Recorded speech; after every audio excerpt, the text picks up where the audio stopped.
Who are the people you know who allow God to shine through them? And how do they do it? That's a question I asked myself as I reflected on our connecting point for this week. The connecting point being, make time to allow God to shine through you. Many people came to mind for me. Many of them right here at St. Isidore's. And how they did it? Well, I think the one thing they all had in common was that they were very compassionate people. Warm-hearted, compassionate, joy-filled people. Compassionate people, I think, by focusing not on themselves, but on other people, live life with a great amount of joy. That was so common about the people that have allowed God to shine through them and have touched my life. One of those people is Sister Mary Finn. Sister Mary Finn is a home visitor of Mary, a nun who teaches at Sacred Heart Seminary. She's now in her mid-80s. 45 years ago, she was my spiritual director at Sacred Heart. She had a great commitment to the inner city, particularly the inner city youth. This was back just after the riots in Detroit, late 60s, early 70s, and she opened up some storefront recreation center for the young people of the city and encouraged us seminarians to volunteer to work there. Many of us were from the suburbs or from the farms and were kind of afraid of the city, but she taught us to overcome our fear, overcome our prejudice, and really come to love the city and its people. The other compassionate person was my mother, Monica. My mother showed her compassion in a kind of a smaller way. It was through sending greeting cards. I think my mother was one of Hallmark's best customers. She sent greeting cards for everything.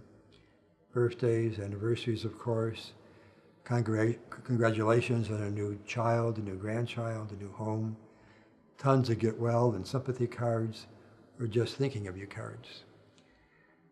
My mother never drove, so my dad did all the driving in the family, and my dad used to quip that with your mother in the car, you can't drive past a Hallmark store without stopping. And yes, how true that was. We discovered about 20 years ago, after my father died, and us kids took on the responsibility of driving my mother. We spent a lot of time at Hallmark stores. I used to kind of play a game with her. I'd call her and say, Mom, do you need to go to Kroger's today? Need any groceries? She'd say, no. And then I said, well, how about Revco, the drugstore? No, I'm okay. You do any banking? No. Then I pause and give her time for her to say, if you have time, I do need to go to the card store. So I pick her up, we go to the Hallmark store at 11 Mile in Hoover. When I buy a card, I kind of go in the store, find one that's kind of appropriate, and I'm out of there. Not my mother. She went through every card in the store trying to find the perfect card for that person.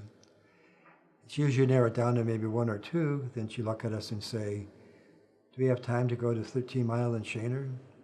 Or 13 Mile in Gratiot? So we go from one Hallmark store to the other, finding the perfect card. And often she decided the best card was right back at Hoover. So we returned to the Hoover store. But she really made time again to just reach out to others, connecting with them through cards. And all of us need to find ways of doing that. But the first step, before we make time to allow God to shine through us, first we have to be enlightened by God. And that's today's gospel, I think. The gospel today is the Transfiguration, where Jesus takes the three apostles, Peter, James, and John, to the top of the mountain. They ascend the mountain, God descends through a cloud, and Jesus is enlightened and put on fire by God. He becomes so enlightened that everything he touched becomes dazzling white, even his clothes. So the idea is we need to go to the mountain to connect with God, to experience God's love, God's enlightenment, before we can share that with others. On the mountain, Jesus meets Moses and Elijah, two prophets who spent a lot of time on the mountain to be inspired by God, to be enlightened by God. And throughout this Lenten season, there's special ways we spend more time on the mountain, so to speak. In addition to maybe Sunday Mass, we can come to weekday Mass, adoration, Stations of the Cross, take part in a parish mission, all ways of coming to the mountain, to first be enlightened by God and then share the light with others. Let's make time this week to let God shine through us.